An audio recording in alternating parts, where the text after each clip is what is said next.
Hi guys, welcome back to our channel. మన అఖండ 2 movie post phone అయిన విషయం మనందరూ తెలిసిందే. చాలా జరుగుతుందని చెప్పొచ్చు. అండ్ ఏదైతే క్లారిటీ లేదు, ఈ రిలీజ్ చేస్తా అంటున్నారు, ఆ రిలీజ్ చేస్తున్నా అంటున్నారు.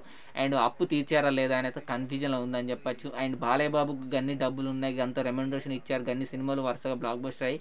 అండ్ తన అఖండ 2 మూవీ రిలీజ్ కాబోట్లే ప్రొడ్యూసర్స్కి ఏమైనా హెల్ప్ ఇయ్యారా అని అయితే సోషల్ మీడియా చాలామంది కామెంట్ చేస్తున్నారు. అండ్ ఈ రీసెంట్గానే అప్డేట్ వచ్చింది భయ్య, బాలయ్య బాబు వచ్చేసి ప్రొడ్యూసర్స్కు 7 crores అయితే సాక్రిఫైస్ చేశారంట రెమ్యునరేషన్లో. అండ్ బోయపాటి శ్రీను గారు వచ్చేసి 4 కోట్లు ఇచ్చేసారంట వెనక్కి ప్రొడ్యూసర్స్కు, ఎందుకంటే అప్పులు తీర్చుకోమని.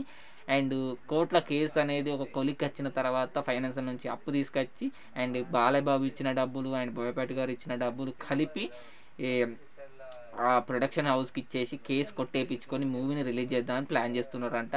అండ్ December 12th లేదా December 25th రిలీజ్ చేద్దామని ప్లాన్ చేస్తున్నారంట మూవీ మేకర్స్. చూడాలి ఈ 2 డేస్లో ఏది వస్తుందో.